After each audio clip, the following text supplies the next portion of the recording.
And I think we're live now. So, first things first. Oh, Privyet. There we go. Dobry Vicha. Yes, yes. Good evening. So I figured out a name. The salvage title, Vodcast. And I figured just Vodcast because I mean it's a podcast, but it's video, so Vodcast. Salvage title because I just ran across something that I thought fit how I feel about everything. I am a salvage title.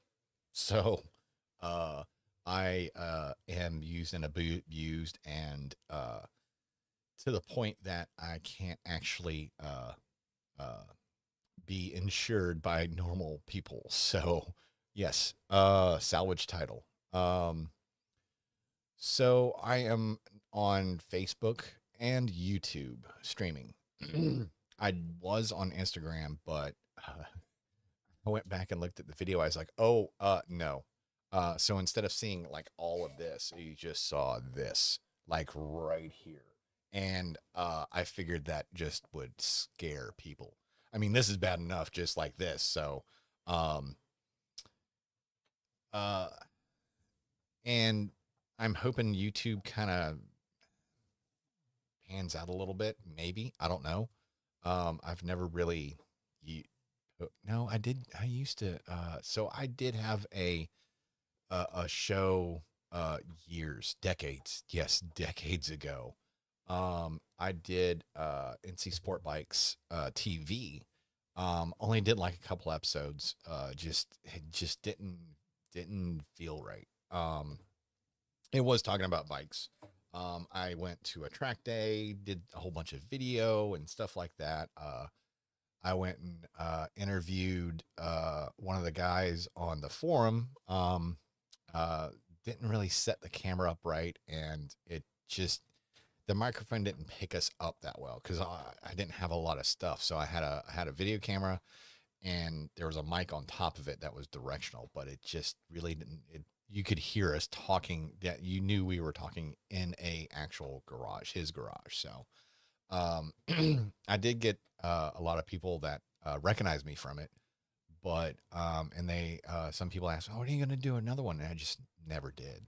Um, this I think is going to be around for a while. I hope, um, unless people start like really laying into me on like YouTube, like just randoms, like, "Oh, you should kill yourself. Oh, you suck. Why do you sound like that? Why do you speak in Russian and everything? Are you a Russian? Are you a Russian spy? Duh, duh. Yeah. Uh, special Ruski. I think that's right. I am a Russian spy, or spy of Russia. I think that's a literal translation. But anyway, I actually have a shirt that says Ruski Splisha, which is Russian spy. I think I said that right. I know the Ruski part. Yes. The spy part. I'm not 100% on. I may have to confirm on that.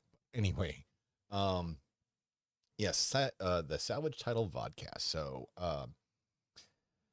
I'm just gonna be doing like random thoughts every night. I'm gonna keep doing like every night just for a while, just to kind of maybe find a good niche or plat what's that platform program status or script maybe. And I don't want to be scripted, but just uh like a intro and all that stuff, and kind of figure out my basis and things like that, just so like if I get like I'm like I don't know what else to say, I can fall back on something. um I'm usually not too bad at thinking of something to say or something to say, um if I can say anything correctly. um so yeah, I mean, I don't think anybody's on yet. I and that's the thing is like I don't know if the live thing is a good idea, because like I like the back and forth I get with a few people here and there, but I know the time's kind of weird. I mean, I just got off work, got done eating, took care of uh that idiot right there. Um, and then just power it up and test everything, make sure everything's like copacetic, and start it around 7. So I mean, I could start it later. I don't know. Like, I kind of like doing the live thing because that way I don't have to worry about trying to edit it afterwards. That way it's a little bit more natural, a little bit more unscripted. um, but yeah, I had a couple people like they like me talking about bikes, and that's fine. Like, I'll talk about motorcycles like for hours, just plain hours. But I don't want another. I don't think that's a good idea to have another podcast about that, especially just me. There's a couple other like Vodcast and webisodes or whatever of guys talking about bikes. Revzilla does one. They just talk about bikes and weird stuff, like weird and unusual things. I listened to one day and they were talking about, oh, what's this bike? And I heard the engine. I'm like, oh, that does sound like some sort of twin, like a parallel twin. And it was some random just bike I had never heard of. I was like, yeah, that's a little bit like even past me. So, I do know some like weird, interesting facts on some things. Like, I know uh,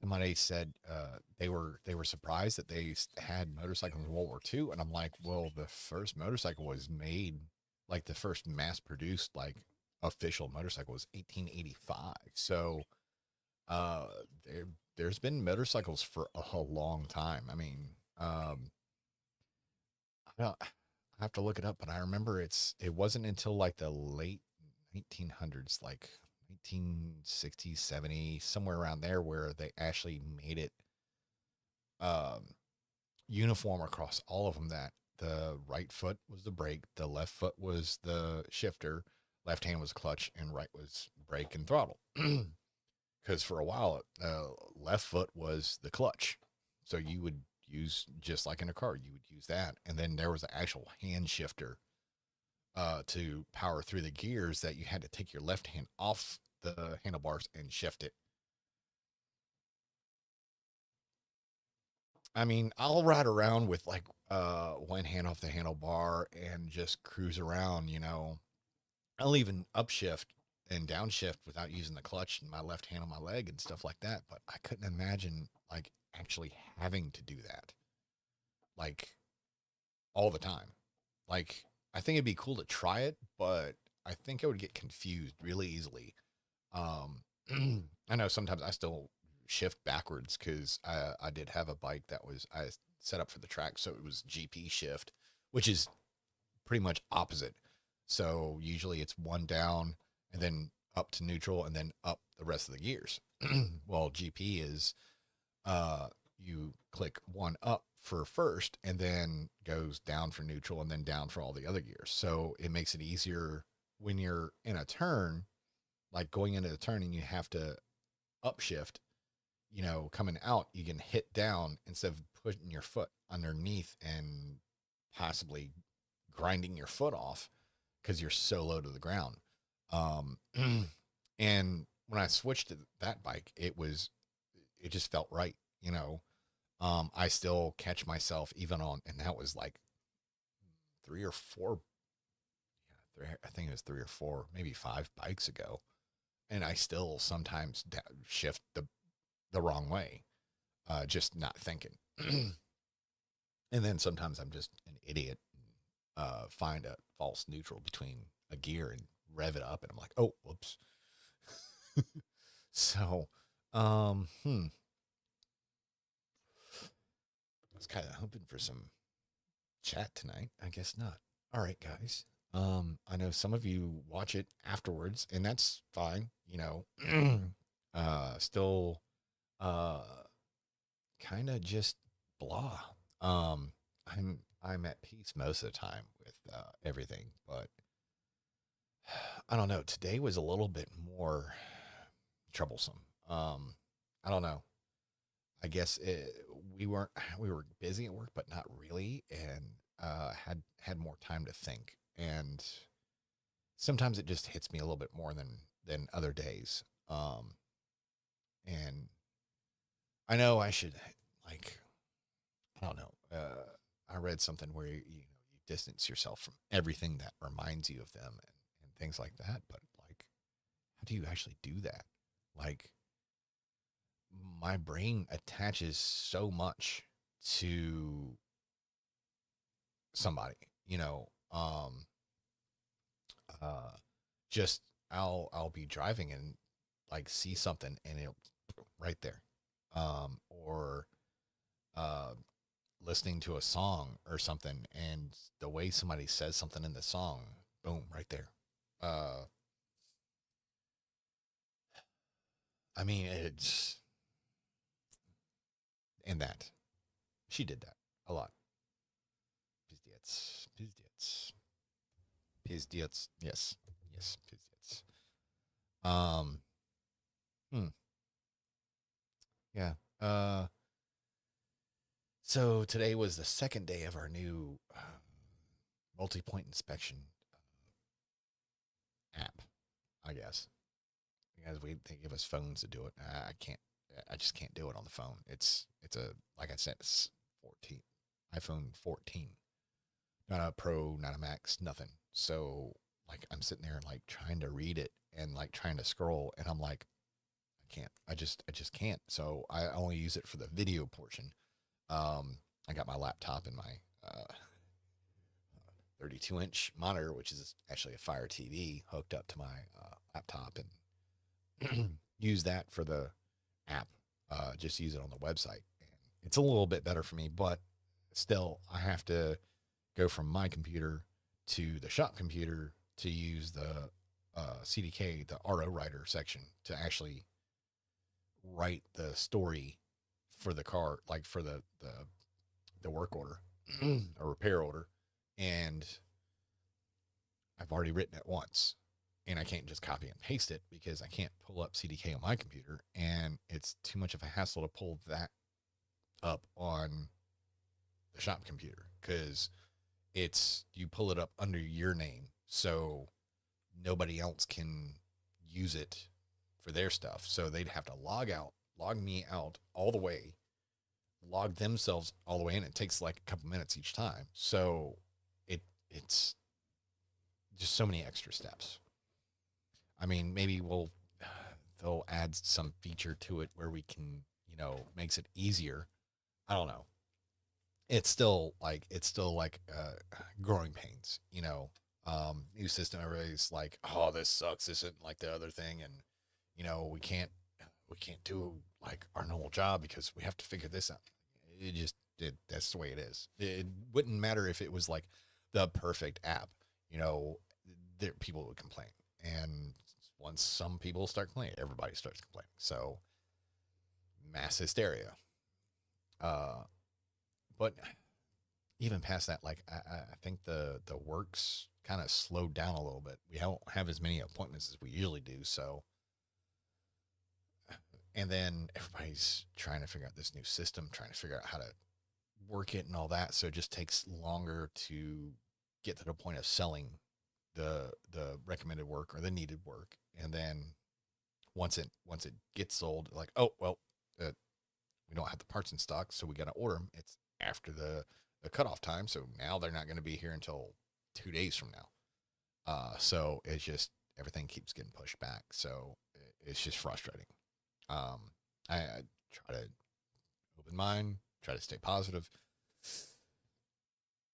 Trying very hard. But it's just no. It's pizdits. It, pizdits.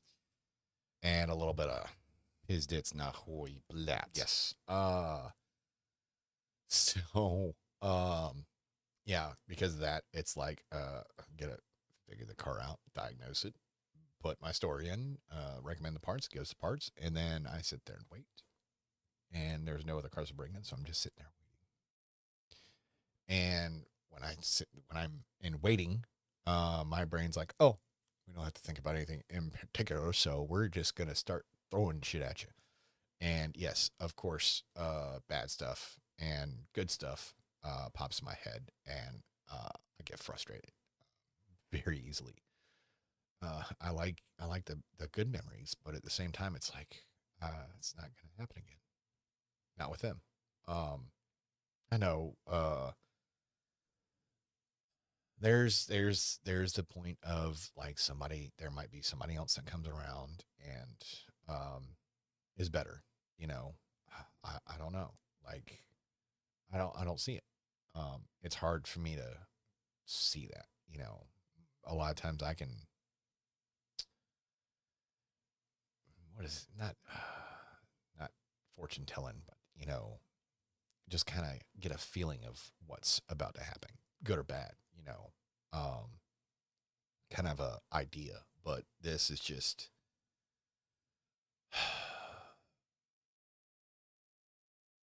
takes a toll on you. Just not knowing, not knowing what's coming. Um, I mean, some people would be like, "Oh, well, that just means your future's open. You can make it what you want." I wish I could. I wish I could will that to happen. No, there's no willing. Um, and then there's the whole like, well, oh, what was I going to say? Oh, there's the ADHD kicking in.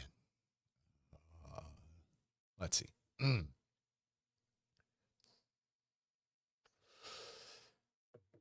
Like I want to like imagine that you know it'll come back around. You know, um, and she'll come back. I don't think she will. You know, uh, it's there's nothing. There's like no communication. There's no evidence of her thinking about me, or I mean, it's like I feel in my heart that she's still there. Um, that she still has something, some kind of string attached. But maybe that's just me being hopeful. Maybe that's just me being a sentimental sap, or uh, what's the term? Um, hopeless romantic. It sucks. Like just the whole thing of you know me being attached to someone and then not really worrying, but I mean, I still worry, but at the same time, it's like, no, no, it's fine, it's fine. You're imagining it. You're imagining that they're gonna leave you. It's just your brain playing tricks on you, and then it happens, and you're like, I saw it. I didn't want to, and I wanted to have the thought that no, just imagining it. It's not going to happen. They said it wasn't, but things change. Um, yeah, shit happens. Blood. Yeah, blood. Blin. Anyway, let's talk about something else. I don't even think anybody's watching. No, I can see nothing on Facebook. I don't know about YouTube. It doesn't show me that. Yeah, probably could have pulled up like panel for that or something on this thing. Anyway.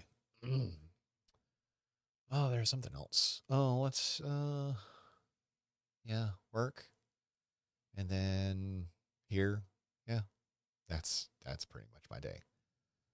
What is Rocket up to? Where is he? I hear him. Oh, he's on his bed. You can't see it because it's dark over there. But he's over on his bed just chewing on one of his toys. Yeah. I wish I had that kind of life. I don't have to worry about anything, just chew on a toy, hang out. a nice room all day, do nothing, get fed, get taken outside for a walk. Yeah, that'd be nice, wouldn't it? All right, let's talk about something good. Let's talk about something good. Motorcycles. Yes. Default. Default to motorcycles. Oh, let's see. Hmm. Talk about yeah, we talked about favorite motorcycles and gave a short list. Let's talk about the bikes I've owned. Yes, yes, and the people that actually know me or know motorcycles. Let's see. My first bike was 96 Honda CBR 600 F3. Yes, uh, purple and yellow, not the Smoke and Joe one. It's just purple and yellow. Uh, that thing was a slow turd. I mean, it was fast, but I mean, compared to bikes nowadays, that it was slow. I think it had like maybe 80 some horsepower, 600 cc. It was carbureted, four carburetors. Um, no fuel gauge, no low fuel. Started sputtering. You just reach under the seat, turn a little dial from on to reserve. That meant go get gas now because you have like zero point 0.8 of a gallon left. Let's see. Sold that one. Uh, so me and the ex-wife could get a house, and then we just didn't feel right about the house and got the money back, but I didn't get a bike. So I ended up going and buying a bike later on. It was let's see, that one was 03 CBR 600 double R. That was the first year of it. I bought it in 04. It was a leftover. Got a good deal on it. I mean, this is going to sound crazy. Brand new, 0 miles, 600 double R for, I think it was 8,700. $8,700. Maybe it was 92, 93, something like that. But it was under 10 grand. I know it was under 10 grand. And it was so much faster. It was a lot. I mean, it had close to 100 horsepower at the time. A lot more balance. They had moved the starter in a different spot. You know, it didn't have like had full fairings on it and fuel injection, and I was like, oh, why do you want fuel injection? That's just too many computers and stuff. Sound familiar? But that I like that thing. That was a fun bike. Sold that one. Let's see, what did I get next? Oh yeah, I got a 2007 Triumph Speed Triple. Way on the other end of the spectrum. I got in so much trouble with that bike. That was a wheelie monster. 1050 cc's, 120 some horsepower, which is a big jump from what I had. Still not that, a leader bike, but not really a leader bike, 3-cylinder. But it was, I got pulled over. I did a wheelie, right in front of a cop. Did not know it was a cop because he was undercover or unmarked. He flung around, pulled me over, and I was like, oops. He's like, why'd you do that? You should know better. I'm like, I do. He's like, well, why'd you do it? Because it's fun. I mean, do you blame me? I mean, it was those speed triples. Just you don't have to work hard. Magic number 19 miles an hour. Just first gear, snap the throttle, front comes up, and you just keep riding it out. Yeah. So after that, I got my track bike. 2007. No, it was 8. 2000. Crap. What year was that? Oh 08. Yeah, it was an 08 Daytona 675 because I love the triple. Love that like low end torque and all that. So it was I think that had like 110 horsepower. That was a fun bike. I had fun with that. Wrecked it. Yep. That one, that was a pretty good, my only real actual like off. Uh, Me and some ferry riders were out in, I have no idea where we were. I really don't know. It was like between Apex and Pittsburgh, somewhere, back roads. We're rolling. Pretty good. Just a little bit above the speed limit. Just a little bit. Just a little bit. Um, Coming up on a left-hander, and my brain just kind of, I was tired. I was hot. Um, I noticed that like trees on either side and going up through this kind of sweeping left and it kind of decreasing radius. So it started getting sharper. And then I just noticed to the right, there was a house like in the middle of this corner. And I mean, I don't know how big this corner was, but it was just right there. And it had this perfectly manicured lawn, like next to all the woods and all. Like it was just seemed out of place. So my brain was like, "Oh, look at that! Let's go check that out." So yeah, I noticed that I wasn't leaned over enough, and I was like, "Well, I can't lean any farther without tapping the brakes. I know if I force it, it's gonna slide out from underneath me." My brain was like, "All right, safest thing, stand up and just fucking go right into the yard and just bleed speed off, and you should be good." Went in the yard, straight up, upright, started grabbing the brakes, and then the next thing I know, the rear tire just slid out beside me. And next thing I know, I'm in the air because the bike had just chucked me off. The guys I was riding with, they said I was about 20 feet in the air. I'm like, okay. I couldn't tell. All I knew was I was looking straight at the ground. I was able to twist myself so I would land on my back instead of like hit the front because I knew I had a back protector, kind of, sort of, in the jacket. Uh, Landed on my right side, slid, had bruises on my arm, of course, leather jacket. Uh, Still, the jacket kind of slid up, and I got some rash. Uh, yeah. Picked the bike up. Crack fairing, not bad. My brake, right front brake, kind of broke loose a little bit, so it was leaking some fluid. Somebody had some tools, we tightened it up. Rest of the day, like my head was just not in it. I could not turn left. I would have been a horrible NASCAR driver that day. Just couldn't turn left. I was parking it before I go into a left because it's like, just no, couldn't get my brain back, couldn't get my head straight. Still have problems with lefters. Better. I'm better than I used to be. Um, no real, like, I didn't see any like broken bones, nothing like that. I was sore. I was like, I'm gonna be sore next couple days. I think that was a Saturday. Yeah, Saturday. So later that night, I was feeling all right, and then I couldn't get comfy. Like I couldn't lay down.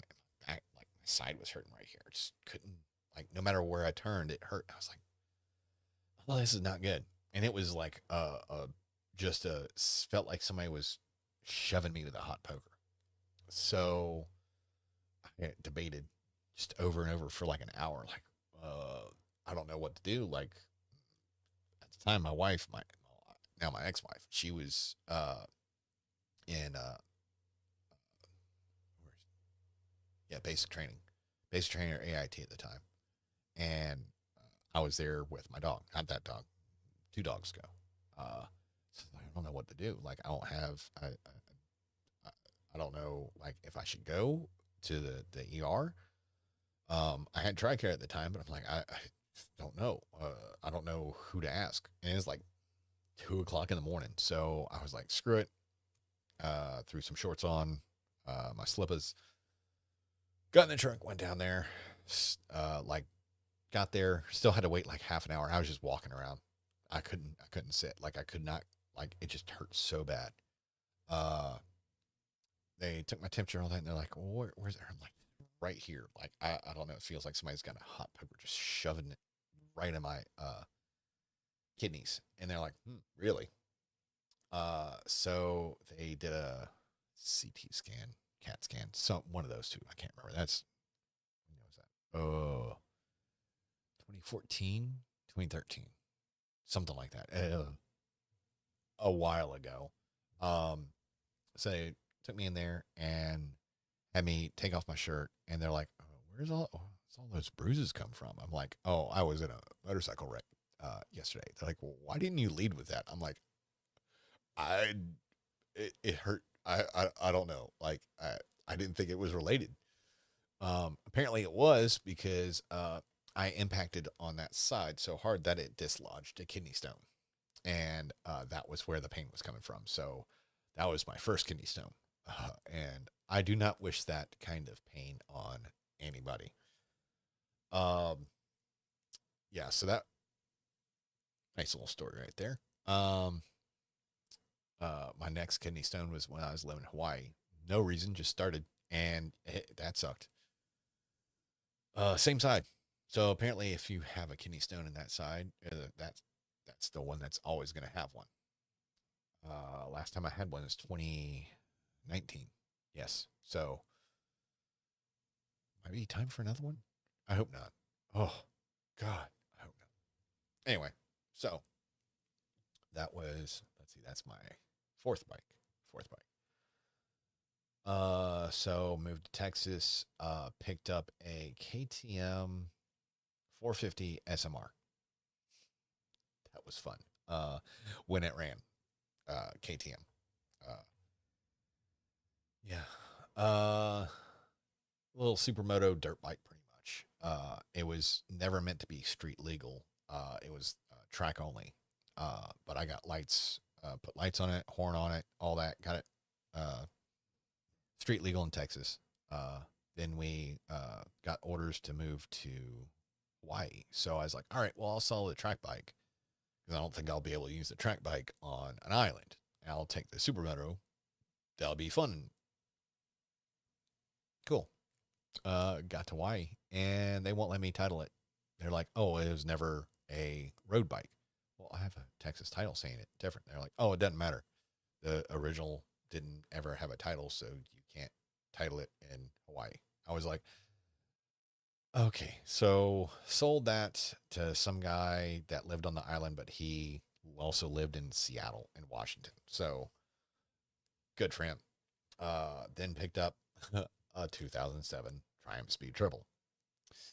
Yes, got another one of those, and that one was a lot cheaper than my first one, and had a ton more miles. It had 69,000 miles. This is 20.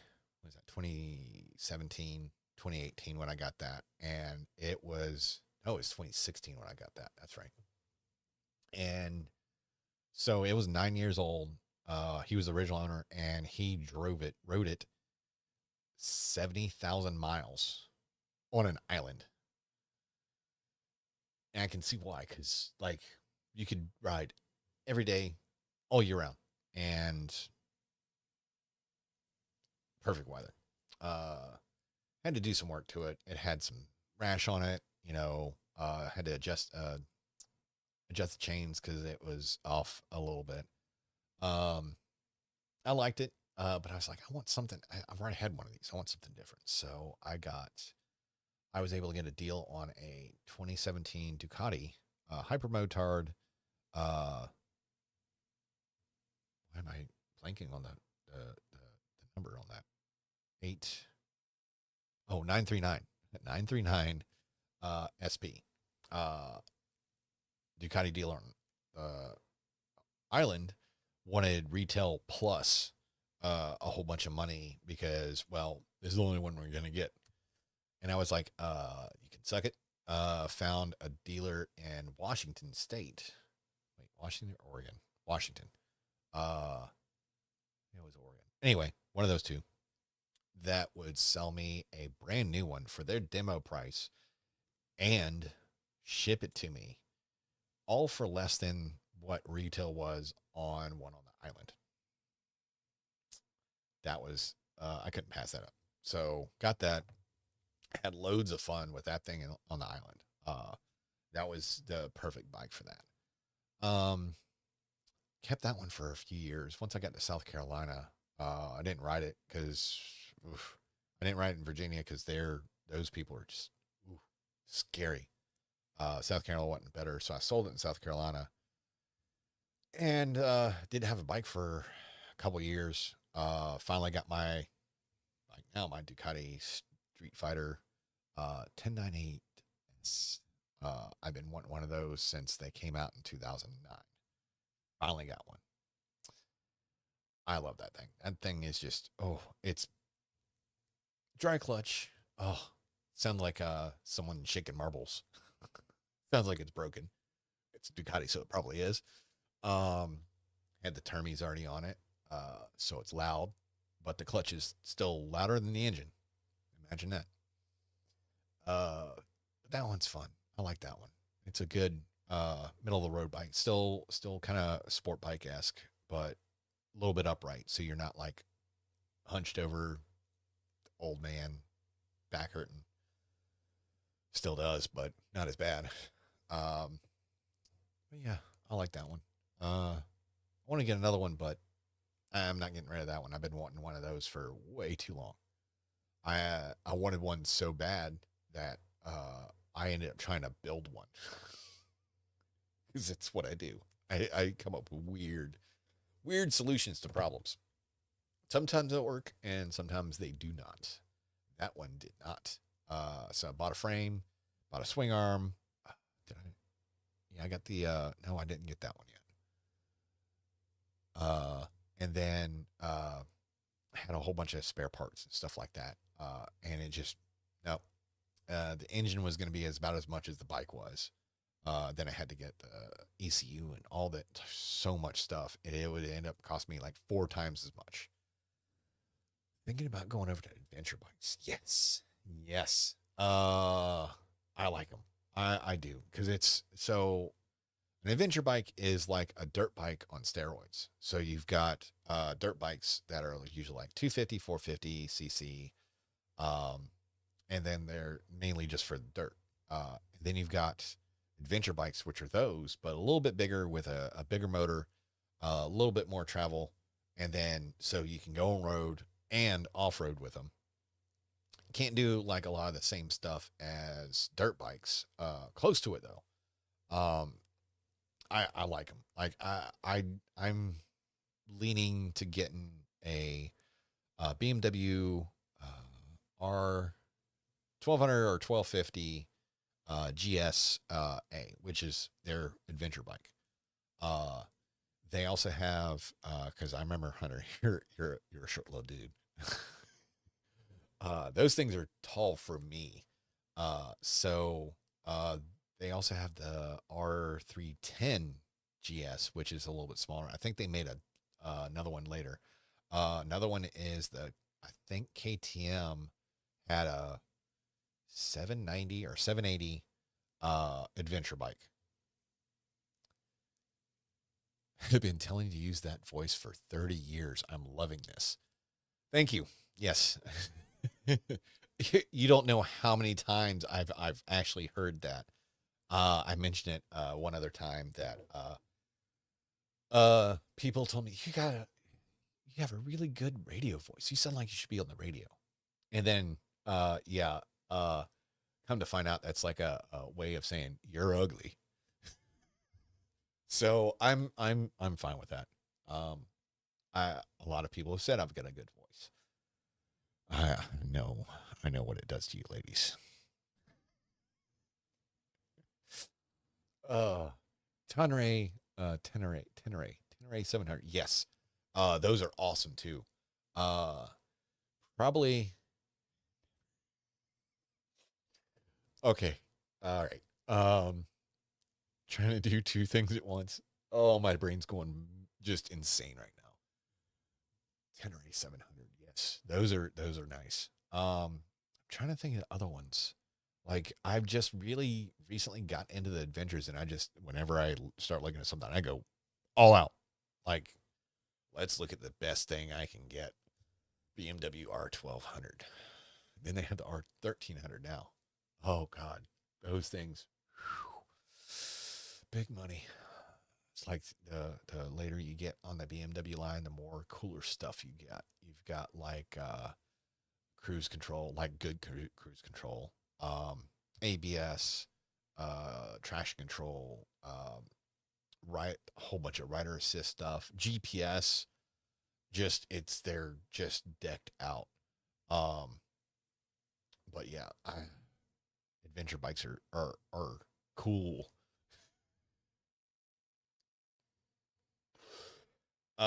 You've looked have you tried to sit on one yet, Hunter?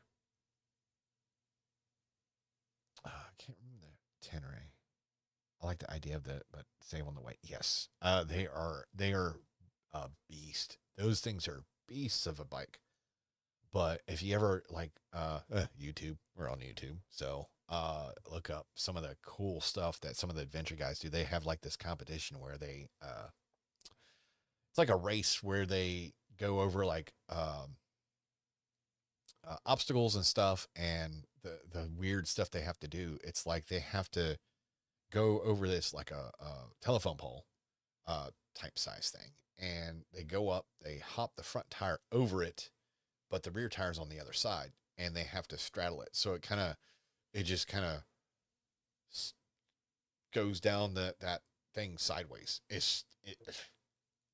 Some of this stuff, and then like how I actually saw a video of how to do it, like lean over on one foot and then feather clutch and hit the throttle while holding the front brake, and you can like spin it around while you're on your foot.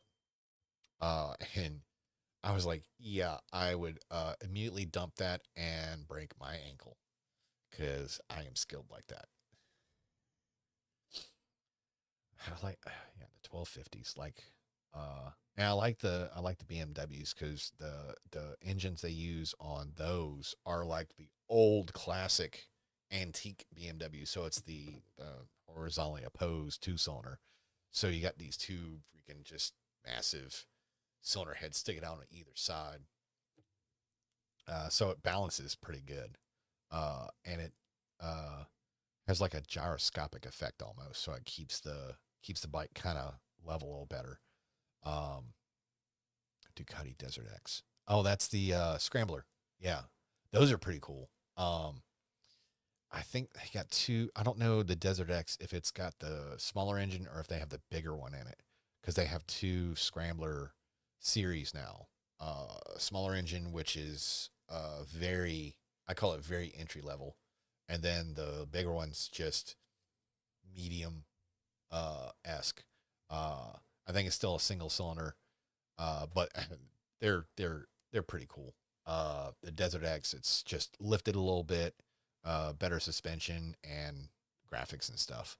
Um, I like those. Those are pretty cool bikes. I like the Ducati Scrambler Cafe Racer, not the newer one where it's the blue and silver in it like that. It had a older one that was the black with gold trim, uh, and that's like Cafe Racer to me. Let me think. Said the 10 ray. The 10 rays are nice. Whatever you do, stay away from the multi-stratas. Unless it's the one that's based on the 939 hypermotard.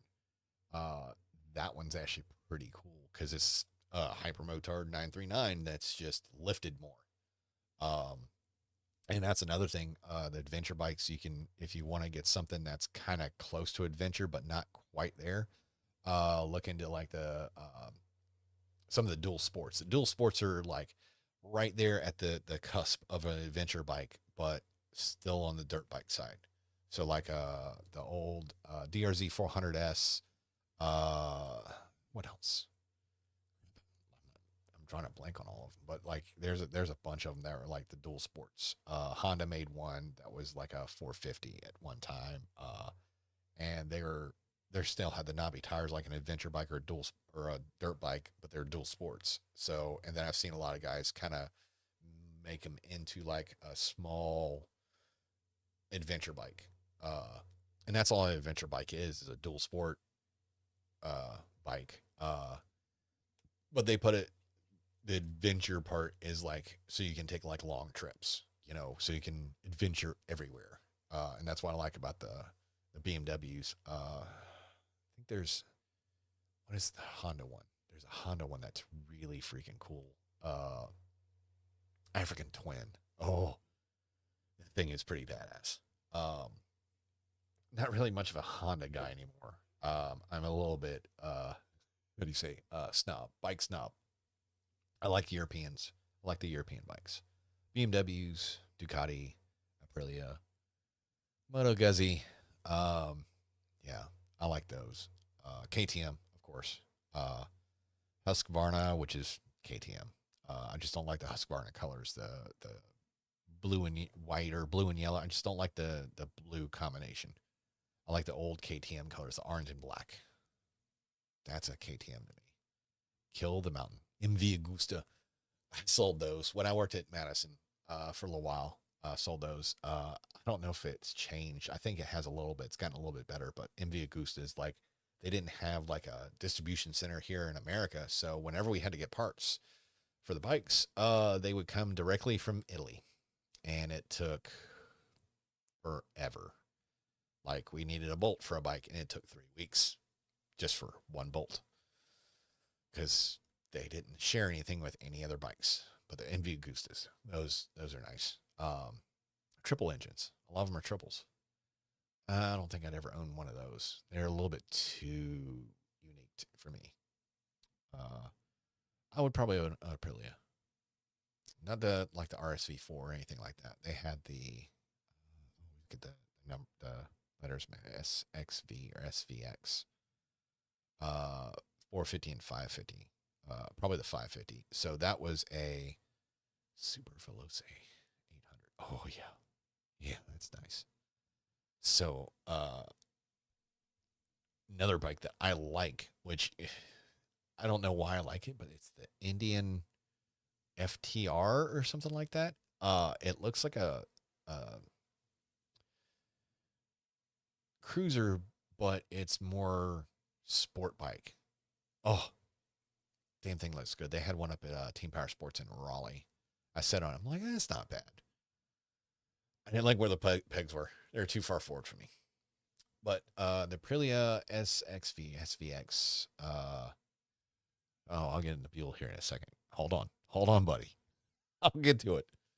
450, 550. It was a supermoto, made by Aprilia.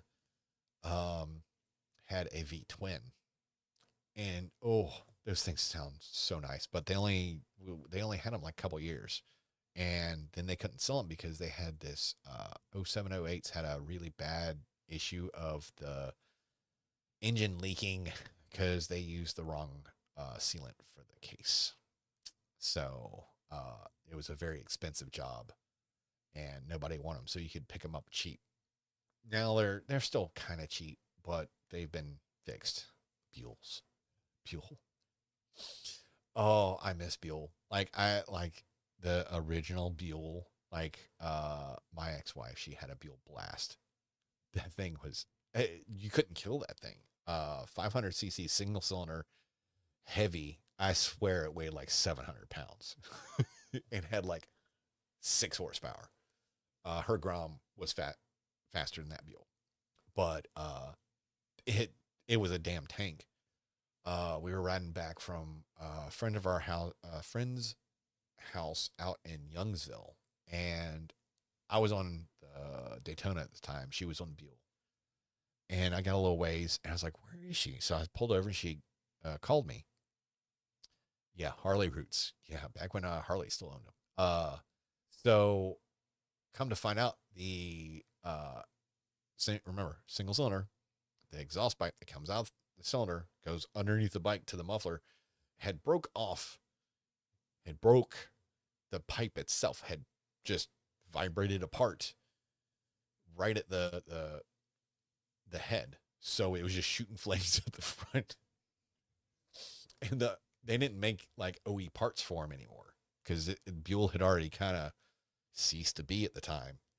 So I had to get aftermarket exhaust on it, and it was cheaper than getting new in the box from leftover. And that just made it sound so much better. Yeah, Buells. I had a bunch of friends that had I had one friend that had a Buell Firebolt. Firebolt or Lightning? I think it was a Firebolt. And then I wanted to get a Lightning because it was less sport bike, more like upright, Street Fighter esque. Those are really cool. It's not oil leach sweat from all that horsepower. No, it's just to let you know it still had oil in it. Because if it's not leaking, it didn't have oil. Trust me. Yeah. Uh, Lightning. I wanted one of those Lightnings, the 12. Then they had then right before Buell kind of what it separated from Harley, they had the CR 1125, and then another one R 1125 CR or something 1125 R. Had the luggage looking intakes on the front. Just ugly bikes, but they were just insanely fast. Had so much power to them.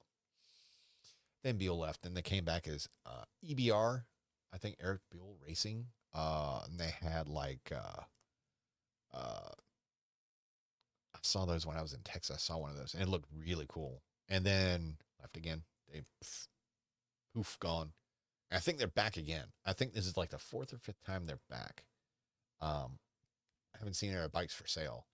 Seen a little bit about them, but I haven't really looked into them because I'm like, do I really want to get involved with a company that is known for just going poof gone?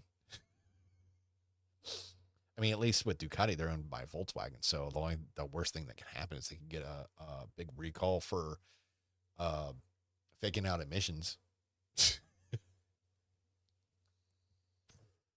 Let's see. There are the Super Cruiser that's out. I'd like to have Super Cruiser. Super Cruiser. What? Buell Super Cruiser? Or I don't know. I don't know that one. I don't follow a lot of the American companies. Like Indian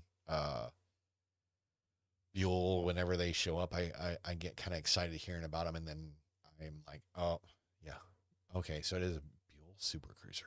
I have seen that, and it's weird because Buell going into like cruisers, but like Buells were always like the sportier bikes. Hmm. They had the weird brake setups. The rotor was backwards, and the caliper went on the from the inside of the wheel to it, which was weird. But it only had one. uh, the oh, I missed a bike. I missed a bike. I had a what year was that? 1976 Honda 650F. I think it was sporty equivalent of a lowrider. So Sportster.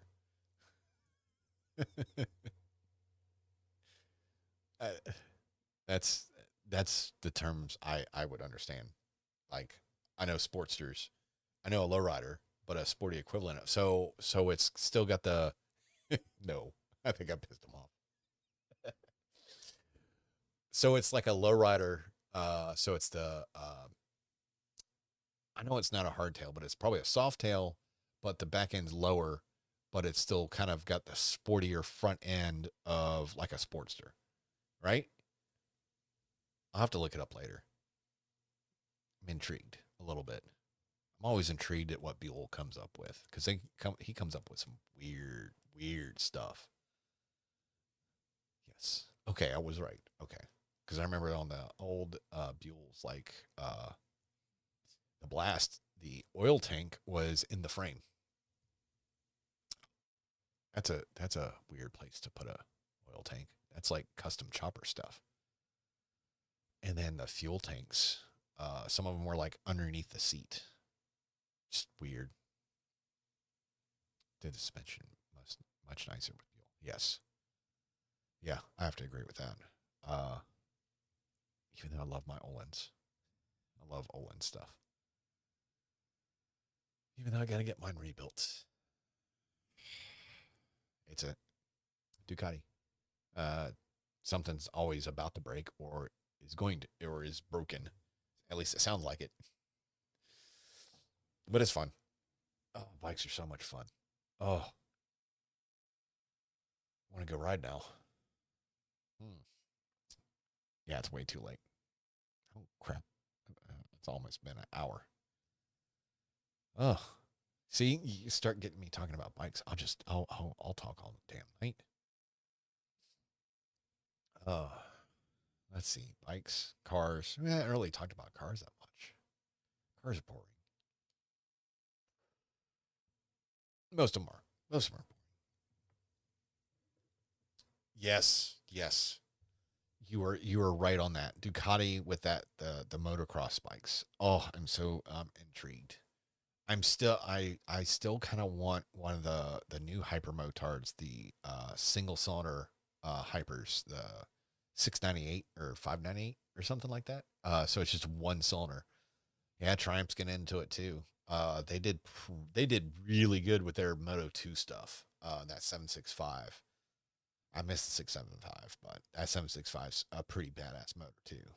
They came out. They Triumph added so much technology to their bikes.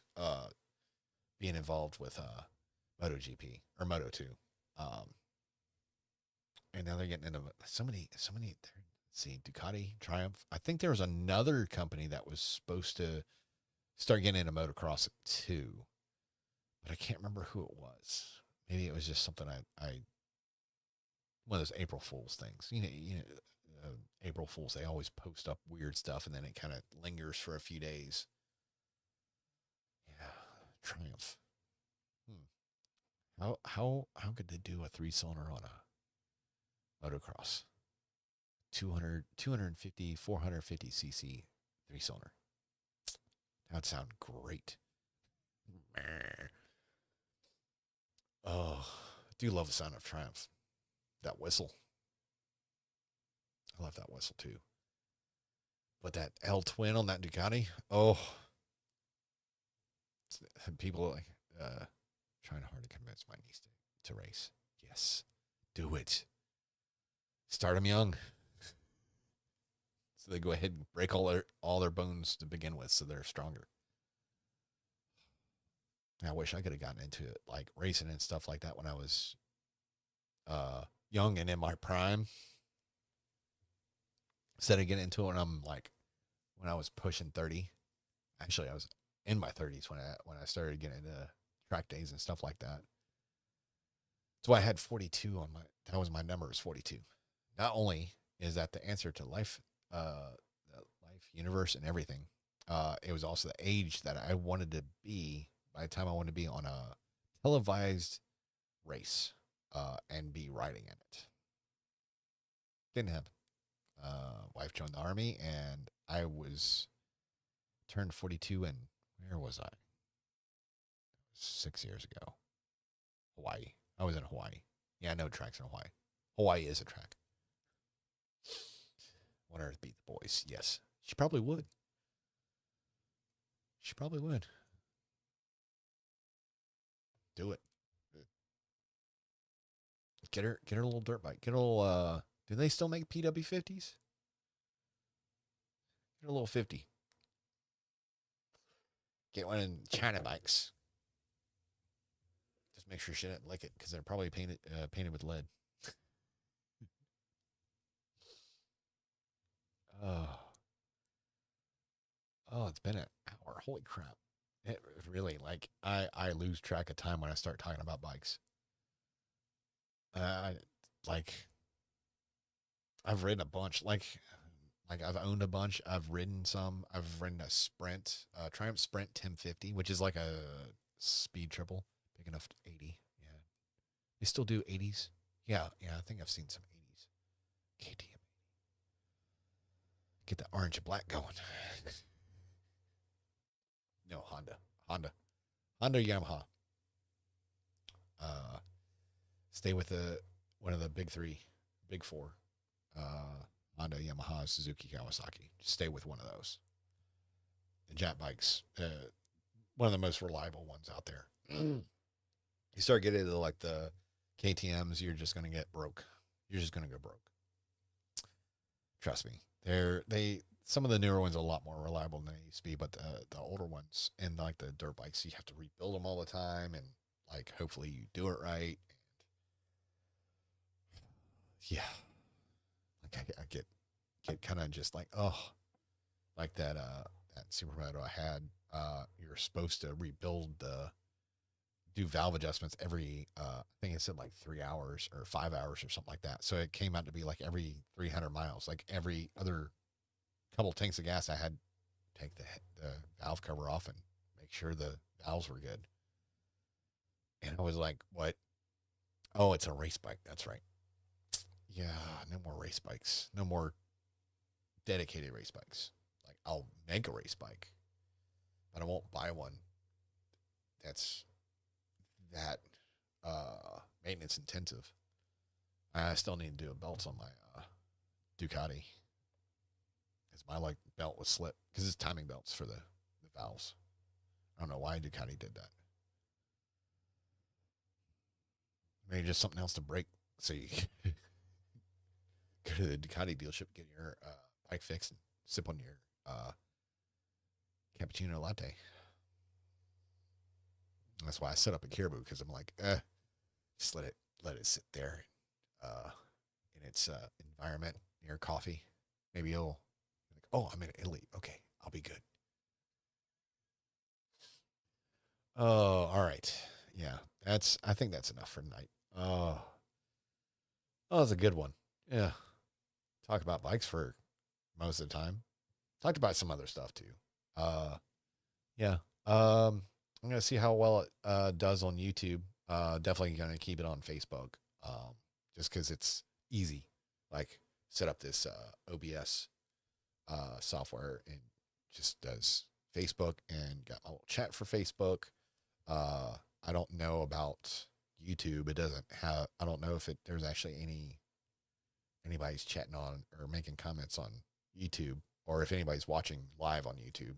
If you are, just leave a comment that, hey, I watched it live. I'm special. I might mention your handle or something next time. Like it really, be cool to hear some random 48-year-old guy in his room in his dad's house saying, "Yeah, this guy watched me live.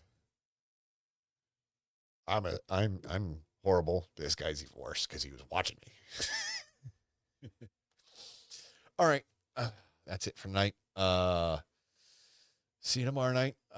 Stay safe out there, and Dos Vidania.